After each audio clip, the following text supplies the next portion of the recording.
بسم الله الرحمن الرحيم الصلاة والسلام على سيدنا محمد وعلى آله وصحبه أجمعين. Dice Allah, estamos leyendo Surat Hud, el profeta Hud. Dicen los sabios del tafsir que hace parte de los profetas árabes. No han sido muchos los profetas árabes o de raíces. El último, Muhammad sallallahu alaihi wasallam, Hud, Salih, dicen que han sido los profetas árabes. Shu'aib, de hecho son los que se mencionan en esta sura de Surat Hud. Allahu ya'lam, Dios sabe más. Ustedes saben que los pueblos antiguos tienen mucho que hacer estudios de historia aquí, antropología, pero está en la península que pasan todos estos eventos. Entonces dice Allah en el tercer verso de Surat Hud: y os exhorta a que pidáis perdón a vuestro Señor, astaghfirullah, y os arrepentáis. Pedirle también que Allah le acepte el arrepentimiento, pues hacia Allah os concederá de sus gracias hasta un plazo determinado en el mundo. Hay que saber, entonces vamos a continuar el verso, después explicamos: y recompensará a todo aquel que obre el bien. Ciertamente temo que si rechazáis lo que se les exhorta, os alcance el castigo de un día terrible, el día del juicio. En cuanto al arrepentimiento, hay personas que creen que el arrepentimiento es solo da frutos en el más allá solamente. El arrepentimiento da frutos aquí mismo en este mundo y en el más allá. Pedir perdón a Allah subhanahu wa ta'ala abre las puertas del sustento y protege a la salud y protege a los bienes y a las familias. Pedir el perdón a Allah subhanahu wa ta'ala. Astaghfirullah, estamos en los días del perdón, del ghufran, entonces hay que hacer mucho pedido de perdón a Allah subhanahu wa ta'ala por todo lo que hemos practicado. Entonces Allah recompensa en esta vida y en la otra a los que le piden el perdón por sus actos. Entonces es la puerta de las gracias en este mundo y en la otra vida. Si no se acepta y que se rechaza el mensaje, la libertad del ser existe, somos seres libres, podemos rechazar el mensaje, pero todo tiene un costo. El costo es lo que dice Allah aquí, el castigo de un día terrible. En el verso 7 Allah dice: Él es quien ha creado los cielos y la tierra en 6 días. Y su trono se encuentra sobre el agua. Todo ello para probaros y distinguir a quienes de vosotros obran mejor. Y si dices, oh Muhammad, por cierto, que resucitaríais, después de la muerte, dirán los incrédulos: esto no es sino magia evidente. En este verso se menciona la cantidad de días en cual se creó el universo, o al mundo, como dice. Vamos a llamar la creación en general. Y como ven, Allah subhanahu wa ta'ala tiene el poder de sacar de la nada los asuntos en un tiempo muy corto. ¿Tiene el poder? Claro. ¿Por qué lo hizo entonces en 6 días? Lo hizo en 6 días para enseñar que todo tiene en su formación su tiempo. Es una enseñanza en la creación misma, en la formación de la creación. Es una enseñanza para los seres, los que saben reflexionar sobre los sentidos de la verdad, que todo tiene un tiempo y todo llega en su tiempo. No apresurarse, ni ser muy lentos, sino que todo llega en su tiempo. Y dice después, su trono estaba sobre el agua. Y algo material, por lo general en su naturaleza, en la ley de la física conocida, algo puede, material sólido y macizo, puede estar sobre el agua, ¿no? ¿Ese es un asunto posible? ¿O tendrá que hundir? Se va a hundir. Pero Allah subhanahu wa ta'ala aquí desafía en su creación también, en lo que es lo más grande en su creación, en el sentido de la grandeza física y no el valor, porque el valor es Muhammad sallallahu alaihi wasallam.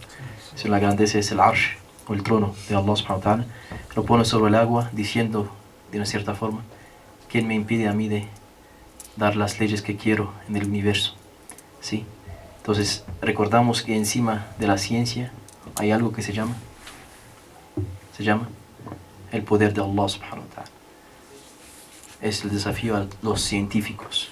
Encontrarán las leyes, pero si Allah quiere cambiar las leyes, ¿alguien le puede impedir? No. Es nuestra creencia los musulmanes, pues que nacemos de la ciencia, sino una herramienta y no una creencia. No creemos en la ciencia, en el sentido absoluto, porque la ciencia son estudios y descubrimientos, pero creemos en el conocimiento absoluto ¿de quién? De Allah subhanahu wa ta'ala, y a veces está encima de la ciencia. Los musulmanes aceptan la ciencia, la utilizan como herramienta, pero el Dios de los musulmanes no es la ciencia, como es del mundo actual. Es el Dios de la ciencia, Allah Todopoderoso. Es muy importante de no confundir entre las herramientas y el absoluto todopoderoso para no equivocarnos en la adoración. Después dice Allah en el verso 9, y si le concedemos sí, a los seres algo de nuestra gracia y luego se la quitamos, este ser se desespera y se muestra desagradecido. Tradición de los hombres. Se le da una bendición y se le retira. No se recuerdan de la bendición, ¿se recuerdan de qué? Solo de la última parte que han perdido lo que tenían y no son agradecidos con lo que tuvieron. Y dice Allah subhanahu wa ta'ala también, pero cuando le agraciamos al ser luego de haber padecido una adversidad, dice, se han alejado los males de mí y se jacta por ello. ¿Sí? Tiene orgullo pensando que ya es un ser que tiene un poder en alguna cosa. Y Allah recuerda a los seres aquí que es Él que da y Él que toma. Es Él que tiene la riqueza absoluta y nadie en este mundo tiene la riqueza excepto ¿quién? Allah subhanahu wa ta'ala. Nadie es rico, todos son pobres y Allah es el rico, el absoluto. Todo lo que tienen es de Él y todo se devuelve a Él, y si lo quiere retirar es cuando Él quiere y como lo quiere, y nadie podrá parar lo que Él hace, subhanahu wa ta'ala. Y dice Allah en el verso 13, o dice, Él lo inventó, el Corán, diciendo que el profeta Muhammad lo inventó. Diles, inventad entonces 10 suras como esta y preséntalas, e invocad a quienes podéis para que os auxilien en vez de Allah, si es que sois veraces. Entonces muchas personas desafían a las escrituras del libro, del Corán. No vamos a ir lejos, dijo 10 suras. En otro verso hay un verso, unos versos, que alguien nos trae unos versos mentirosos que sean al nivel, es un desafío de Allah, que sean al nivel del Corán. No podrán ni traer una palabra, una letra no podrán. Entonces los que tienen dudas sobre el libro, que dudan, que nos den 10 versos, 3 versos, una sura, 2 suras, 3 suras, como dice Allah, mentirosas, para darnos la prueba que realmente este libro no es de Allah subhanahu wa ta'ala. Y si se puede hacer, se dará la prueba que no es de Allah subhanahu wa ta'ala. Han intentado, están intentando y lo han hecho y nunca pudieron. Hemos revelado recuerdo y nosotros somos los que lo protegen. Allah dice subhanahu wa ta'ala. Eso es un desafío a todos los que tienen duda sobre la fe y todos los que vienen con ideologías falsas de nuestros tiempos, que salen de las cabezas de seres humanos que han mezclado muchos conceptos diciendo que al final han inventado algo, que nos traen entonces algo más noble y más elevado que la palabra de Allah subhanahu wa ta'ala, y ahí podremos escuchar entonces.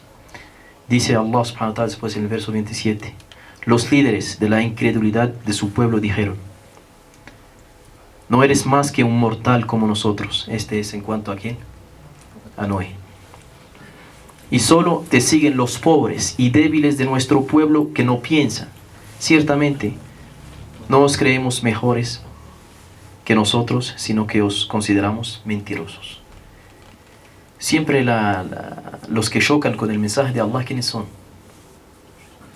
Los que creen que tienen un poder alguno. Ellos son los que chocan en general con el mensaje de Allah. Los orgullosos, los en general notables en un pueblo, los que tienen un poder reconocido por sus padres, son los que en general chocan con la verdad de Allah subhanahu wa ta'ala. Y siempre los que siguen los profetas son ¿quiénes? Son los pobres, las débiles, las mujeres, los jóvenes, todos los que no tienen todavía un lugar un lugar de elevación en la sociedad son los que siguen. ¿Por qué? Porque en general son ellos también que tienen sed de ¿qué? De justicia. Son ellos que tienen sed de cambio. El que está en su estado de privilegios, ¿quiere cambiar algo? Nunca. ¿Por qué? Porque este hace parte de lo que forma toda su vida. Es por eso que es muy difícil para una persona que tiene un poder de reconocer a un poder divino o a los mandatos divinos, porque este va en general a entrar en conflicto con sus intereses. Hasta si sabe que son intereses que se basan sobre la injusticia, prefiere guardar estos intereses que se basan en la injusticia que cambiar la sociedad. Y así, todos los que siguieron los profetas, no hay que sorprenderse que sean siempre los más débiles de una sociedad. Y así fue para el profeta Muhammad sallallahu alaihi wasallam, su profeta también. Hasta los esclavos lo siguieron. ¿Sí? Después dice Allah, dijeron los incrédulos: oh Noé, ¿no has dejado de discutir y objetarnos? Haz que se desencadene de una vez sobre nosotros aquello con lo cual nos amenazas, si eres veraz. Los incrédulos desafían a Allah subhanahu wa ta'ala también. Desafían a Allah. Nos dicen: a Noé no creemos. Si realmente lo que nos amenazas es algo de verdad, pues que llega entonces el castigo sobre nosotros, estamos listos. ¿Sí? Llega el ser humano en su ignorancia, cuando está en contra de Allah subhanahu wa ta'ala, esta capacidad de ¿qué? De desafiar a ¿quién? A el que lo creó. Y lo hace el ser humano, hermanos. ¿Y lo hace quién? Claramente el primer que lo hizo es el que es su enemigo declarado, Satanás, y los que lo siguen, de los genios también. También sobre la historia de Saleh, dijeron: oh Saleh, teníamos esperanzas que fueses una persona sensata. Antes de esto, ¿acaso nos prohíbes que adoremos lo que adoraron nuestros padres?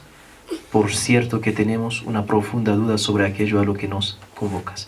También, el otro subterfugio de los incrédulos cuando no quieren creer, ¿qué dicen? Dicen a la persona que los está llamando, en general, lo hacen pasar por una persona que no tiene sentido las cosas y que es una persona que perdió la capacidad de discernir. En general es también como atacan. ¿Por qué?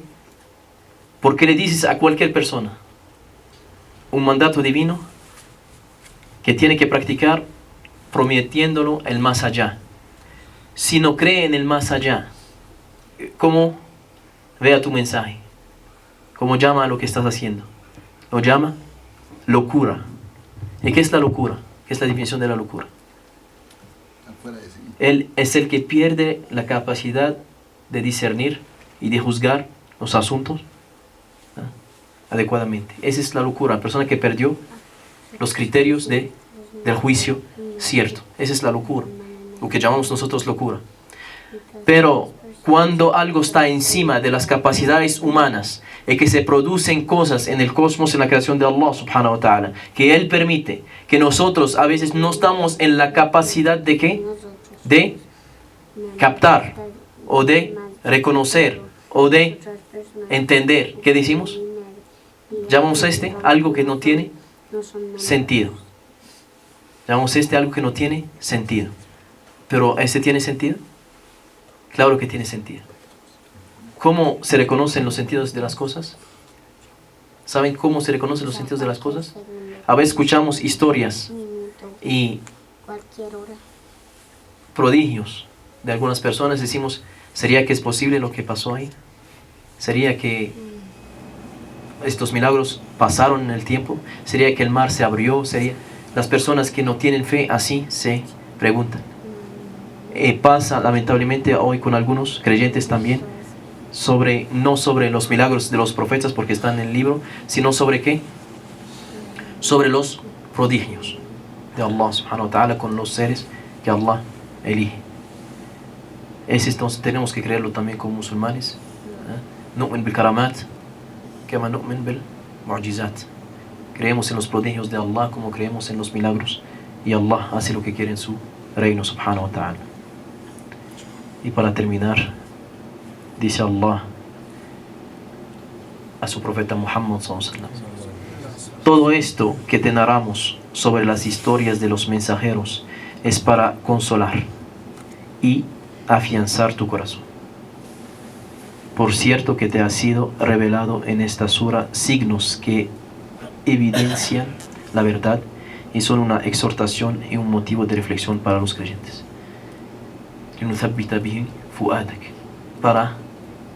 ¿Para qué? ¿A qué sirven las historias en el Corán? Sirven de recordar al creyente, y aquí al profeta Muhammad sallallahu alaihi wasallam, y darle firmeza en lo que cree. Y así es el ser humano. Es por eso que dijo Abdullah al-Mubarak radhiyallahu anhu ardah, dijo, algunos dicen que es un hadith, pero hay una debilidad. Dice: las historias son los soldados de Dios. Las historias de los contar las historias de los buenos y de los virtuosos en este mundo, las historias son los soldados de Dios. Allah afirme con las historias el corazón del creyente. Sí. Allah afirme con las historias de la verdad y el recuerdo de los hombres de la verdad, de las mujeres de la verdad y de seres de verdad, hasta cuando son animales. Recuérdense que la gente de la cueva había un perro con ellos. ¿Sí?